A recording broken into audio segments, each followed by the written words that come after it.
সম্মানিত বন্ধুগণ, এই মৃত্যু আসার আগে আমি খানিকটা আগে বলছিলাম যে আমি যখন শুয়ে থাকবো যা ফেরেশতারা এসে আমাদের সাথে কি ধরনের আচরণ করবে। যদি জান্নাতি হই এক ধরনের আচরণ, জাহান্নামী হলে এক ধরনের আচরণ। আর কিয়ামতের ময়দানে যখন আল্লাহ তাআলা উঠাবেন হাসরের মাঠে, এই হাসরের মাঠে উঠানোর পর আল্লাহ সুবহানাহু ওয়া তাআলা জান্নাতীদের সাথে একরকম আচরণ করবেন, জাহান্নামীদের সাথে একরকম আচরণ করবেন। আপনি যদি কোনো কারণে আমি যদি জাহান্নামী হয়ে যাই, আল্লাহ সুবহানাহু ওয়া তাআলা জাহান্নামীদেরকেও অভ্যর্থনা দিয়ে জাহান্নামে নেবেন, জান্নাতীদেরকেও অভ্যর্থনা দিয়ে জান্নাতে নেবেন। আগে জাহান্নামের অভ্যর্থনা কি হয় একটু শুনুন। আপনি যদি জাহান্নামী হই, আল্লাহ রাব্বুল আলামিন যখন মিজানে পাল্লায় ওজন করবে, আমার পাপটা বেড়ে যাবে, সওয়াবটা নেকিটা কমে যাবে। আল্লাহ তাআলা বলে দিবেন এর জন্য জাহান্নাম। ফেরেশতারা আমাদেরকে ধাক্কায় জাহান্নামের দিকে নেওয়া। এই জাহান্নামে যে জায়গাটায় আমাদেরকে রাখবে, প্রথমে নিয়ে জাহান্নামের ভিতরে ফেলবে না, জাহান্নামের বাইরে একটা জায়গায় রাখবে। এই জায়গার আবহাওয়াটা হবে ঘুটঘুটে অন্ধকার এবং প্রচন্ড পরিমাণ শীত, যেটা মানুষ সহ্য করতে পারবে না। এরপরে আল্লাহ তাআলা যখন শীতের জন্য আল্লাহ তাআলার কাছে প্রার্থনা করব, ও মাবুদ ও মুনিব ও মালিক, প্রচন্ড শীত আমরা তো সহ্য করতে পারছি না। আল্লাহ তাআলা এবার শীতকে যে উঠিয়ে প্রচন্ড গরম দিবেন, সূর্যের তাপ দিবেন। এই প্রচন্ড গরমে মানুষ যখন পিপাসার্ত হয়ে যাবে, আল্লাহ তাআলার কাছে পানি চাইবে, পানি।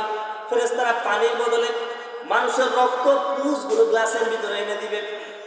এই মানুষগুলো তখন খেতে চাইবে না। এই জাহান্নামীদেরকে অভ্যর্থনা দেওয়ার জন্য, নাস্তা করানোর জন্য একটা ফল থাকবে, ফলের নাম হচ্ছে জাক্কুম। জাক্কুম ফলটা এমন হবে, আমরা যে কদম ফুল দেখি, এই কদম ফুলে দেখেন ফুলগুলো ফেলে দিলে চারিপাশে গোল, আর এই ফুলগুলোর জায়গায় যদি কাটা থাকে, চারি সাইডে কাটা, পুরো গোল, চারি সাইডে কাটা, এমন একটা ফুল হবে, এমন একটা ফল হবে। ফলটার নাম হচ্ছে জাক্কুম। এই জাক্কুম ফলটা ফেরেশতারা জোর করে এই বান্দাটাকে খাওয়াবে, এই আল্লাহর গোলামটাকে খাওয়াবে, যে আল্লাহর কথা শুনে নেয়, জোর করে জাক্কুম খাওয়াবে। জাক্কুমটা যখন যাবে, গলা থেকে ছিটতে ছিটতে চিটতে চিটতে পেটের ভিতরে যাবে। আপনি একটু চিন্তা করেন তো, এই কাঁটাযুক্ত ফল যখন খাবে, মানুষের গলাগুলো ছিঁড়ে যাবে। এরপরে এই রক্ত পুষ জোর করে খাওয়ানো হবে। আল্লাহ তাআলা বলছেন জাহান্নামে যখন যাবে আযাবুন শাদীদ, অন্য বর্ণনায় বলছেন আযাবুল আলীম, জাহান্নামের শাস্তি হবে যন্ত্রণাদায়ক, জাহান্নামের শাস্তি হবে অনেক বড় কঠিন। এই জাহান্নামের যন্ত্রণাদায়ক শাস্তি, জাহান্নামের কঠিন শাস্তি আল্লাহ তাআলা উপভোগ করাবেন, মজাটা বোঝাবেন। মজাটা কি পরিমাণ শাস্তি হবে। যে ব্যক্তি জাহান্নামী হয়ে যাবে, ওই ব্যক্তির ঘাড়ে যদি একটা তাজা ঘোড়া ছেড়ে দেওয়া হয়, ভালো করে খেয়াল করবেন, ওই ব্যক্তির ডান হাতে যদি একটা তাজা শক্তপোক্ত একটা তাজা ঘোড়া ছেড়ে দেওয়া হয়, ওই ঘোড়াটা যদি দৌড়ানো শুরু করে, ওই ঘোড়াটা ওই ব্যক্তির ডান কাঁধ থেকে বাম কাঁধ আসতে পর্যন্ত ৭০,০০০ বছর সময় লেগে যায়। তাও দুনিয়ার ৭০,০০০ বছর নয়, এই দুনিয়ার ৫০০ বছর, কিয়ামতের একদিন, এরকম করে ৭০,০০০ বছর সময় লাগবে। তাহলে চিন্তা করেন এই মানুষটার শরীরটা কত মোটা হবে, শরীরটা কত বড় হবে। এই মানুষটা জাহান্নামের ভিতরে নামতে চাইবে না। আল্লাহ তাআলা ফেরেশতারা ৭০,০০০ শিকল দিয়ে মানুষটাকে বাঁধবে। এক একটা শিকল ৭০,০০০ ফেরেশতা ধরে টানতে থাকবে। এরকম টানতে টানতে টানতে জাহান্নামের ভিতরে নিয়ে ফেলবে। শুধু তাই নয়, মুখ থেকে একটা শিকল ঢুকানো হবে, পিছন দিক থেকে বের করে আল্লাহ তাআলা এই কিয়ামতের ময়দানে যখন জাহান্নামের ভিতরে ফেলবে, জাহান্নামের ভিতরে দিয়ে ফ্রাই করবে। বর্তমানে আপনারা দেখেন না, শিকের ভিতরে দিয়ে মুরগি পোড়ায় না, কত সুন্দর মুরগির কাবাব বানায়। এরকম করে জাহান্নামীদেরকে আল্লাহ তাআলা শাস্তি দিবে, এক একটার পরে এক একটা ধাপে শাস্তি দিবে। কুল্লু নাফসিন যায়িকাতুল মাউত, আল্লাহ তাআলা মৃত্যুর স্বাদ উপভোগ করাবেন। এরপরে আল্লাহ বলছেন ওয়া মাল হায়াতুদ দুনিয়া ইল্লা মাতাউল গুরুর, আর দুনিয়ার জীবন শুধু ধোঁকার সামগ্রী। ওমাল হায়াতুদ দুনিয়া ইল্লা মাতাউল গুরুর। আমি চিন্তা করি দুনিয়ার জীবনে যা আছে সব শুধু ধোঁকা আর ধোঁকা। আপনি দুনিয়ার চাকচিক্য যা দেখেন সব একটা ধোঁকা, একটা মায়া। এই ধোঁকার ভিতরে পড়েই আমাদের জীবনটা নষ্ট হয়ে যাবে। এই কারণে মৃত্যুর আগে আমাদেরকে কোরআনওয়ালা হতে হবে। মৃত্যুর আগে কিওয়ালা হতে হবে বলেন? কোরআনওয়ালা। কোরআনের সাথে থাকতে হবে। আর কোরআন প্রত্যেকটা মানুষের প্রতি কোরআনের 5টা হক আছে। কয়টা হক বলেন? 5টা হক আছে। 1 নম্বর হক তেলাওয়াতুল কোরআন। কোরআনকে তেলাওয়াত করতে হবে। আপনি বলেন যে আমি তেলাওয়াত করতে পারি না, এই কথা চলবে না। আপনার বয়স এখন 60, আপনার বয়স এখন 50। আপনি তো আপনার সংসার চালাইতে পারেন, আপনি আপনার ব্যবসা চালাইতে পারেন, আপনি কৃষি কাজ করতে পারেন, ক্ষেত খামারে কাজ করতে পারেন। আপনার বয়স 60, আপনি অফিস চালাইতে পারেন, আপনি শিক্ষিত হয়েছেন, ইংরেজি শিখেছেন, বাংলা শিখেছেন, অঙ্ক শিখেছেন। কিন্তু আল্লাহর কাছে যে কালকে বলতে পারবেন না যে আমি কোরআন শিখি নাই, কোরআন আমি বুঝি না, পারি না। আল্লাহ আপনাকে মেধা দিয়েছে, বুদ্ধি দিয়েছে। আমি ব্যবসা করার বুদ্ধি যদি থাকে, হাল চাষ করার বুদ্ধি যদি থাকে, আমি শিক্ষিত না অশিক্ষিত মানুষ, কিন্তু আমার ব্রেন আছে কিভাবে সমাজে চলতে হয়, ওই ব্রেন দিয়ে কোরআন আপনাকে শিখতেই হবে। কারণ পৃথিবীর থেকে যখন আমি আপনি চলে যাব, কবরের ভিতরে কোরআন ছাড়া আমার সাথে কিচ্ছু যাবে না। আপনাকে আমাকে যখন কবরের ভিতরে রেখে আসা হবে, আদরের স্ত্রী কবরের কাছে যাবে না, আদরের সন্তান কবরের কাছে যে আমাকে নামাবে, মাটি দিবে, বাঁশ দিবে, এরপরে দোয়া করবে। হয় বেশি মায়া লাগে বলে আধা ঘন্টা বেশি থাকবে। আমার ভাই, আমার বাবা আধা ঘন্টা 1 ঘন্টা কবরের পাশে দাঁড়িয়ে থাকবে। এরপরে বাড়িতে এসে বলবে সারাদিন অনেক কষ্ট করেছি, জানাজা করেছি, সারা রাত কালকে ঘুমাতে পারি নাই। এরপরে কিছু খেয়ে দিয়ে রেস্ট নিবে। আপনি ওই অন্ধকার কবরে একা বসে থাকবেন। ফেরেশতারা এসে যখন আপনাকে উঠাবে, আপনাকে যখন প্রশ্ন করবে মা রাব্বুকা মা দীনুকা ওয়া মান নাবিয়্যুকা, আপনাকে যখন প্রশ্ন করবে, আপনাকে যখন উঠিয়ে বসানো হবে, এই আপনি দেখবেন অন্ধকার কবরের ভিতরে আপনার মাথার পাশে একমাত্র কোরআন দাঁড়িয়ে থাকবে, আর কিচ্ছু থাকবে না। আল কোরআন হুজ্জাতুল লাকা ওয়া আলাইক। আল্লাহ রাসূল সাল্লাল্লাহু আলাইহি ওয়াসাল্লাম বলেন, যে ব্যক্তি কোরআনওয়ালা হবে, কোরআনের সাথে দুনিয়ায় থাকবে, কবরের ভিতরে কোরআন তার সাথে থাকবেই না। এই কোরআন তার হাসরে থাকবে, মিজানে থাকবে। মিজানের পাল্লা যদি পাপের পাল্লাটা বেশি হয়ে যায়, কোরআনটা আল্লাহর কাছে সুপারিশ করে ওই ব্যক্তিকে যতক্ষণ না পর্যন্ত জান্নাতে যায়, ততক্ষণ পর্যন্ত কোরআন তার সাথে থাকবে। কন্যা সুবহানাল্লাহ। এই কোরআন আমাদের জানা লাগবে কি লাগবে না? তাহলে কোরআনের হক কয়টা বলেছি? 5টা।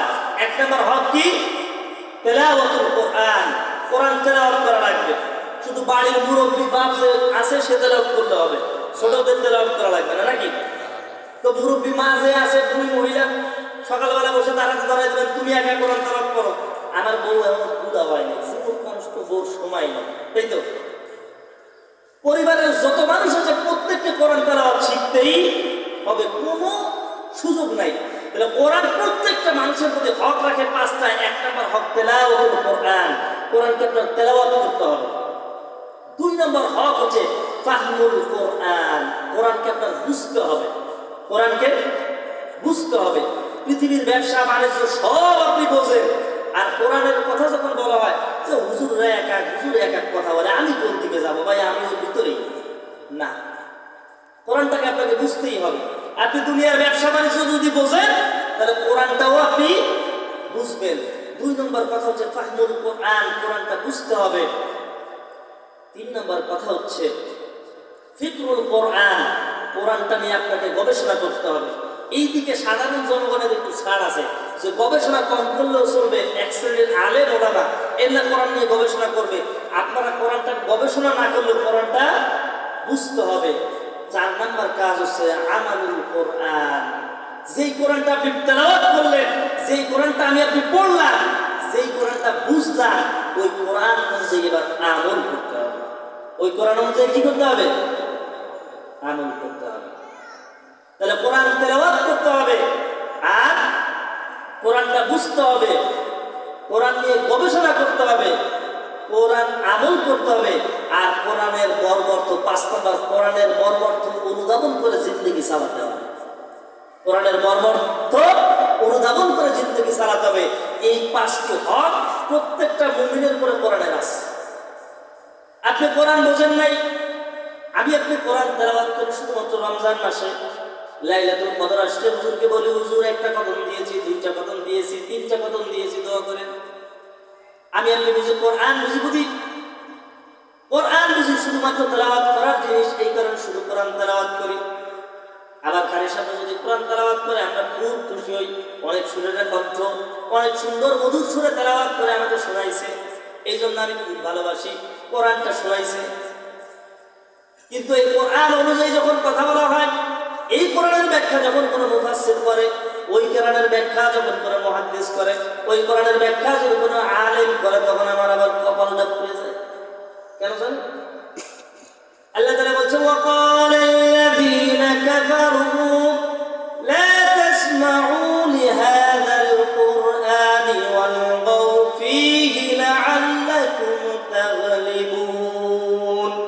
আল্লাহ তাআলা বলছেন, কাফেরদের ভিতরে এমন কিছু মানুষ আছে যারা কোরআন শুনতে চায় না, বরং কোরআন শুনতে চায় এমন মানুষরা যদি কোরআন শোনার আয়োজন করে, ওই কোরআন শোনার জায়গায় যে হট্টগোল বাঁধায়।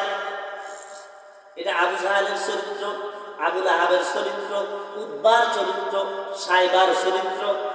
আমি আমার ভাষায় বলি, কাফের তো 2 প্রকার, এক প্রকার আরবি কাফের, আর এক প্রকার বাংলা কাফের। আরবি কাফের কারা? কোরআন যখন আপনার সামনে তেলাওয়াত করা হয়, তখন আপনি কোরআনটা শুনবেন, কিন্তু কারি সাহেব যখন তেলাওয়াত করবে, আমি শুনে খুব বাবা নারায় তার আল্লাহু আকবার স্লোগান দেই, আর খুব ভালো লাগে।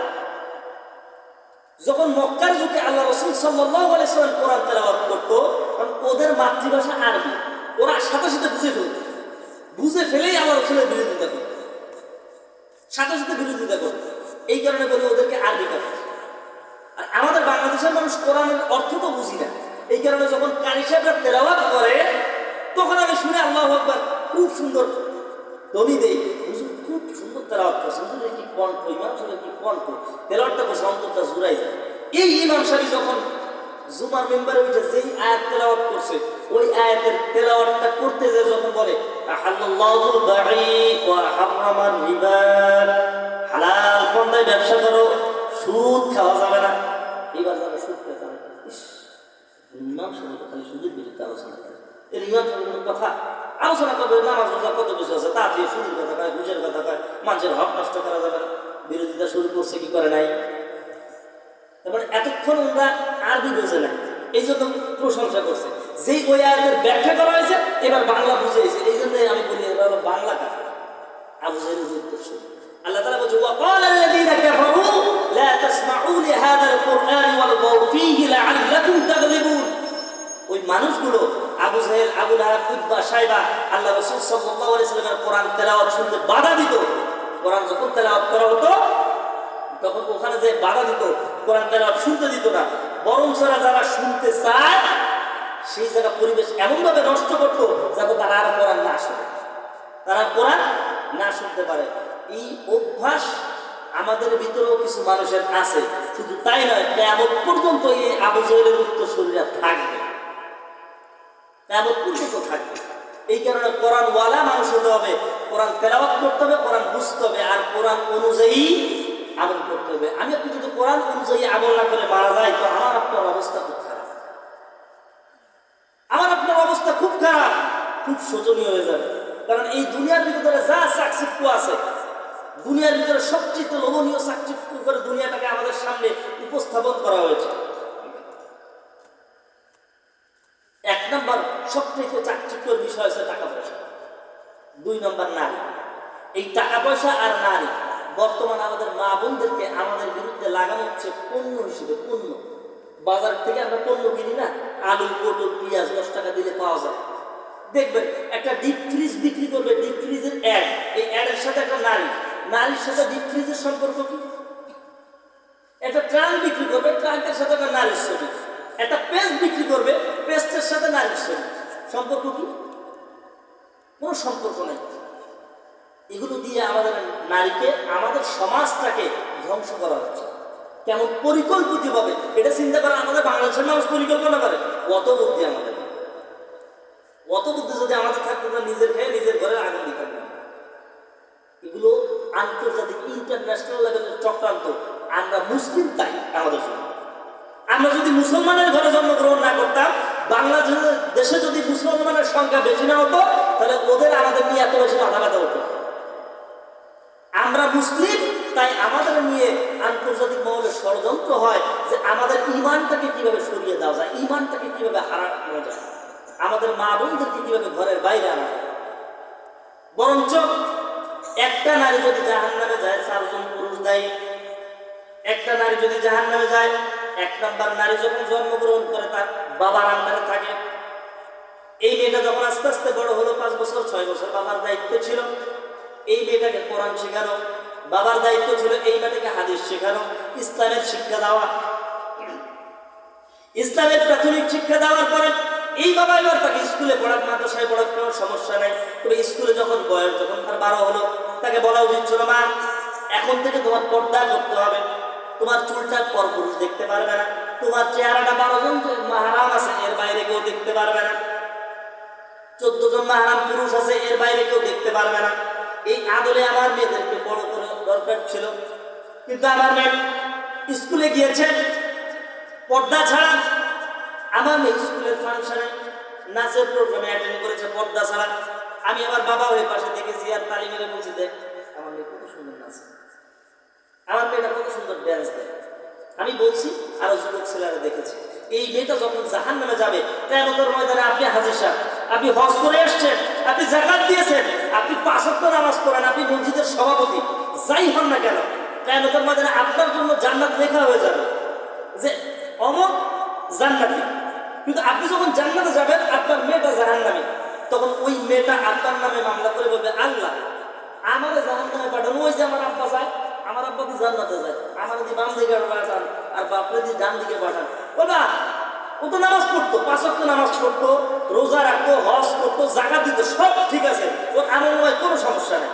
এবার মেয়ে মামলা দায়ের করবে, তো আমার জাহান্নামে কেন দেন?